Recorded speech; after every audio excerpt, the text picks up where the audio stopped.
comfortable. This is going to take so long to get used to. Well, hello, Happy New Year. I'm Nicole Swaffer, Realtor. I'm born and raised here in Fairbanks. Realtor with Summer Sotheby's. And I'm awkward and I don't know what else to tell you about myself. Hi, I'm Melissa. I work for First Rate Financial. I'm a mortgage broker up here in the Fairbanks area. I've been up here for almost 6 months, but I'm born and raised in Alaska. I'm just from Anchorage. And We got you to come to the dark yay! side. And I'm a mortgage broker, which means that we deal with wholesale lenders. We're not a bank ourselves. And that just means that we have more options for you than your standard mortgage broker. And the wholesale lender portion, what is that? What does that mean to somebody else that doesn't work in the Yeah, industry? so wholesale lenders don't deal directly with people.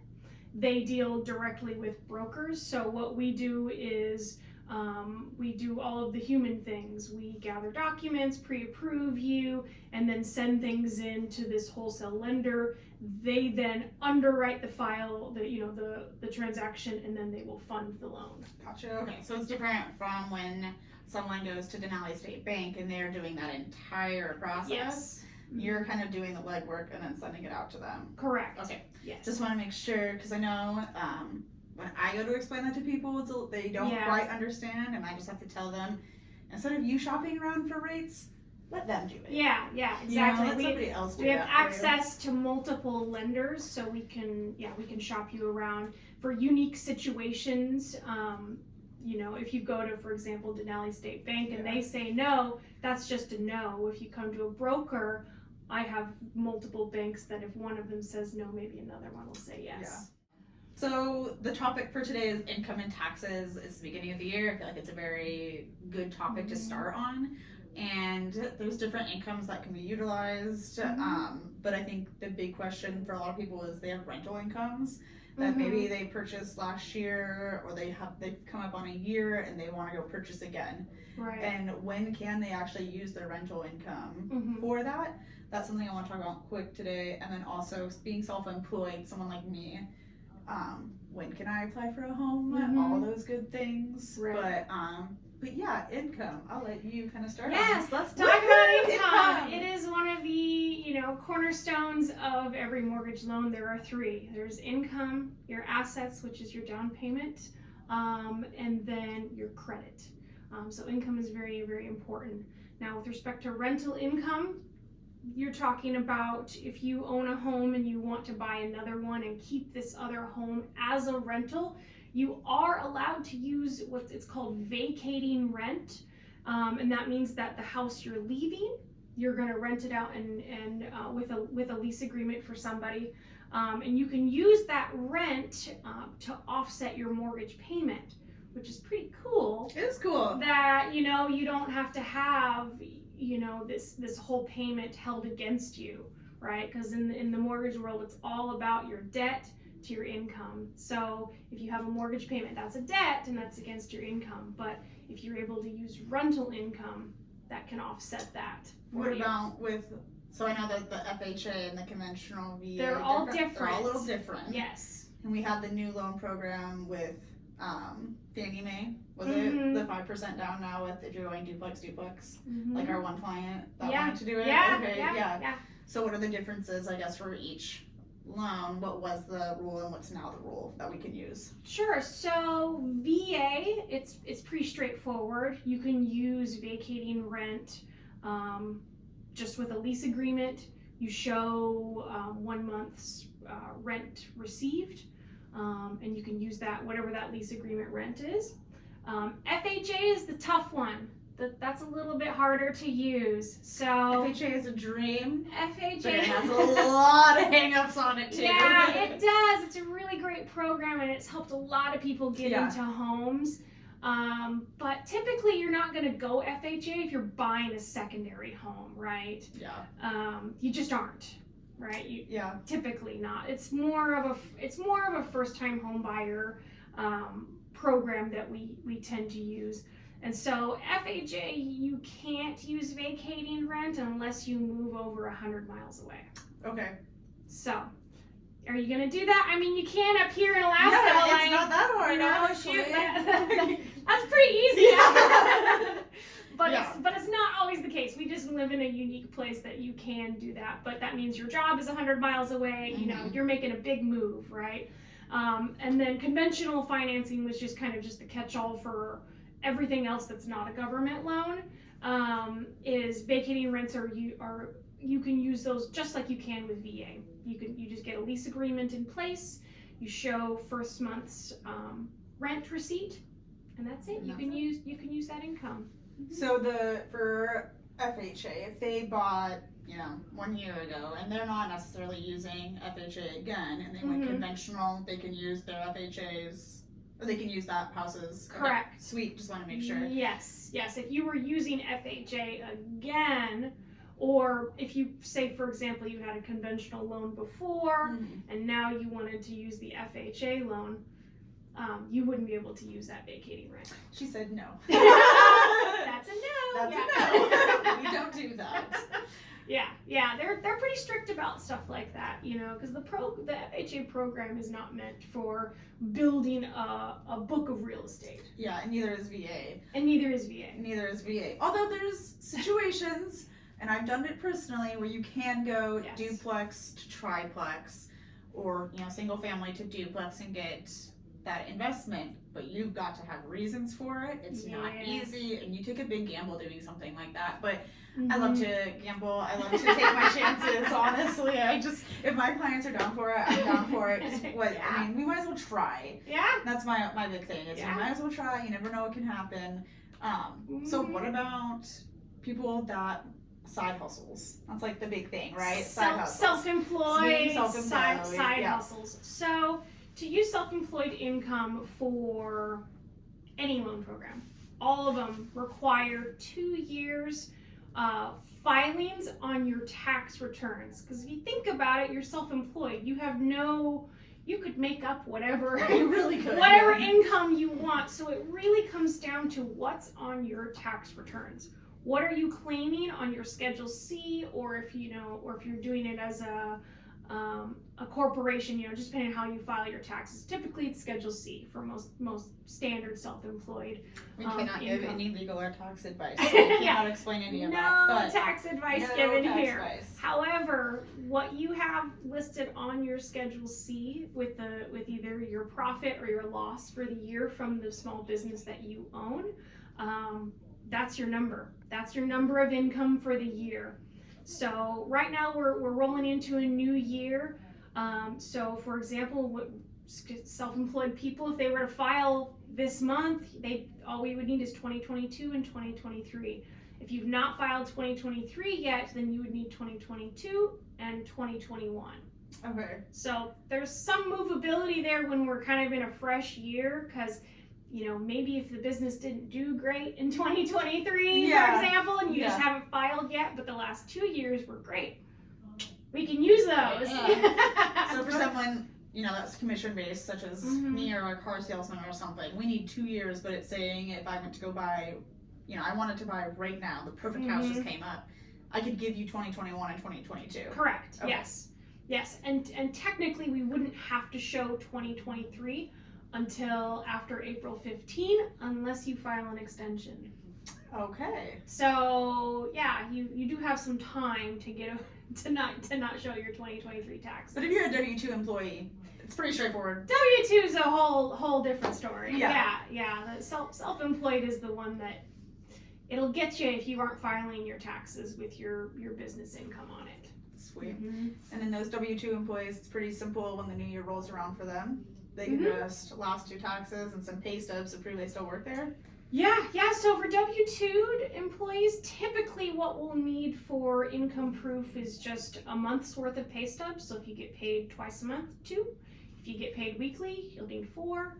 And then the previous 2 years W-2s. We don't need your tax returns typically unless you have rental properties and you file a Schedule E, for example, or if you do have a small business that your side hustle, if you will, that you want to try and use that income that you've been doing for a little while.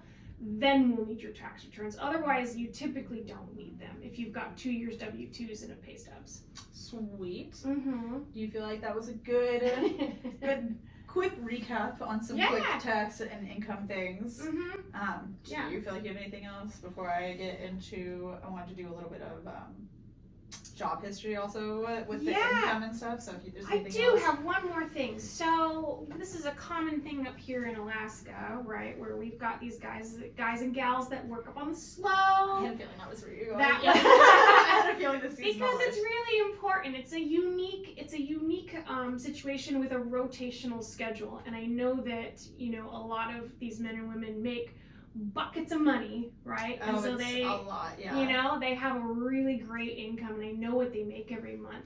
However, it can be difficult to use what they truly make if they haven't been doing it for a long time. Okay. And here's why. So typically rotational schedules have a lot of overtime.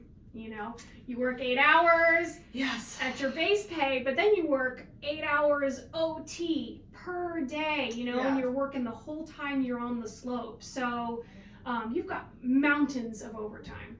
Overtime is only usable in the mortgage world if you have a working 2-year history of receipt. Wow. So you have to have received it for at least 2 years.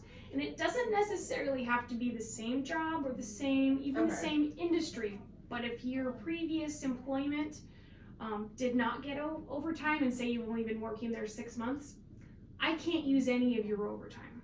What about vice versa? What if you're like leaving a slope job or a rotational job like that had a bunch of overtime, and you're now going into like a different job field that doesn't have the overtime that you did up north? Can you still utilize that? No.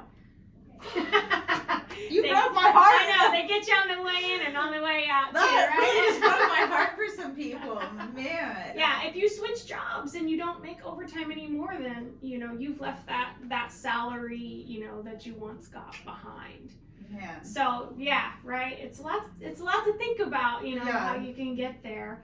But that doesn't mean that you're just goodbye if you're a slope worker. Often they do make great money.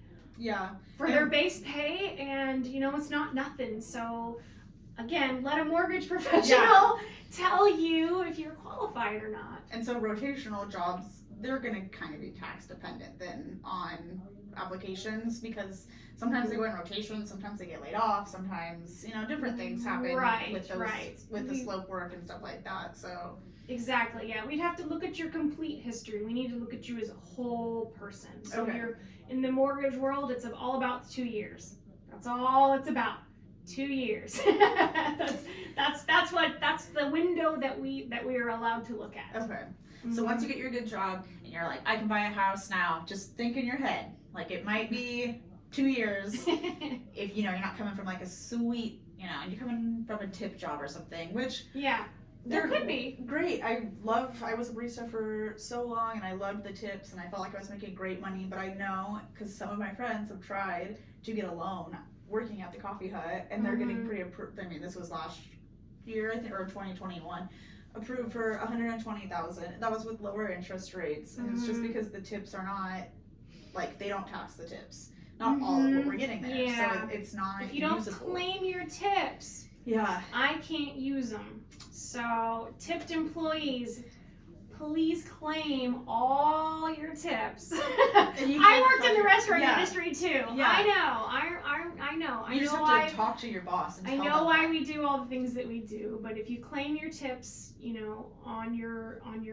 paychecks, right, and they're included in your W-2 and you get taxed on them, then that is usable income. You have to think about it that way. If you got paid cash separately, there's no way to track that. There's no way to prove it. So it all comes down to what is provable and traceable.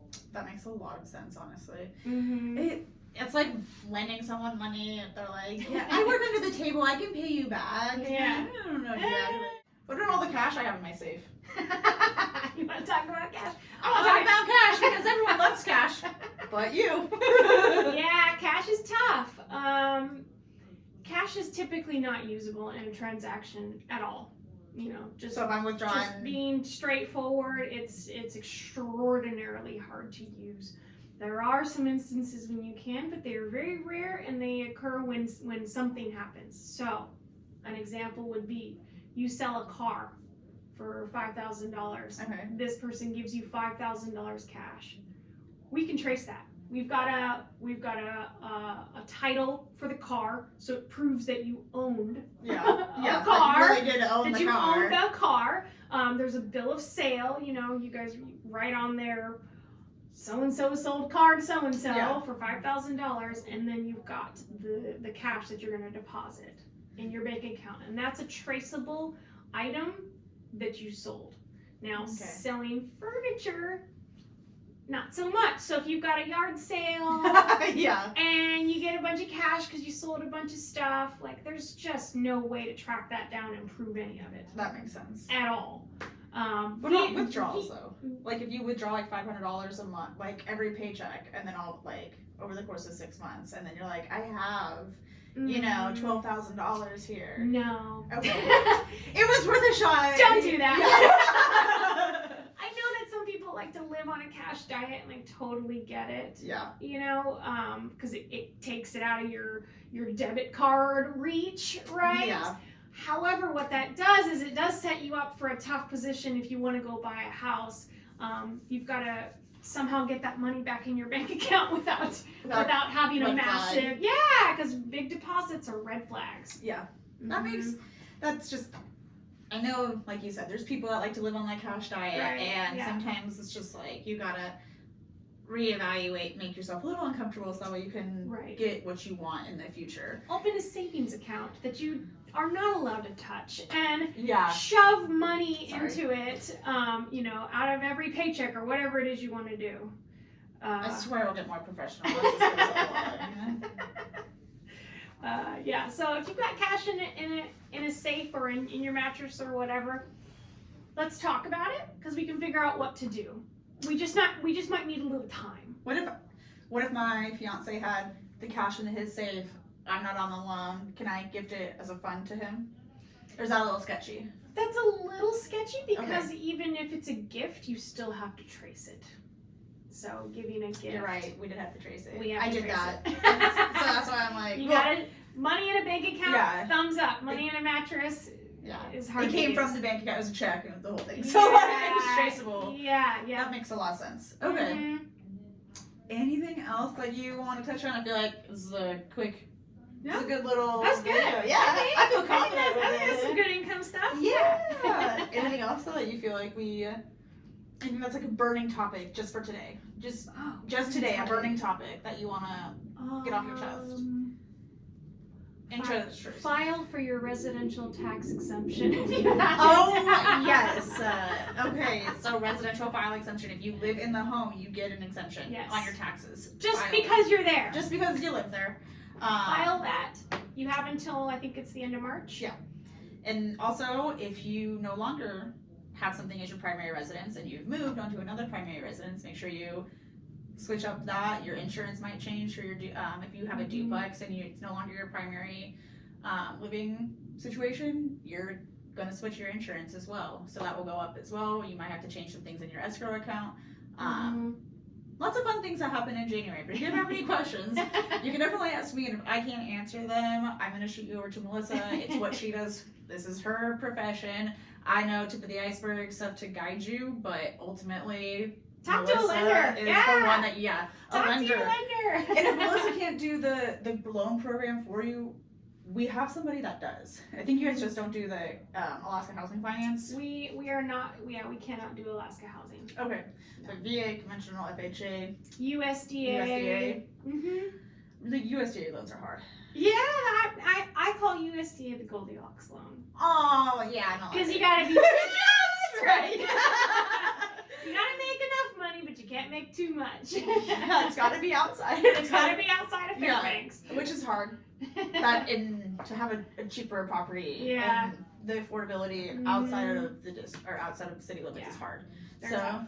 I appreciate you though, and I look forward to continuing to do these lender lunches. And Heck yeah. if you guys have anything else you want to hear from us, just let us know, and we'll try and do a video about it. Cool. Thanks. Bye. Thanks, guys.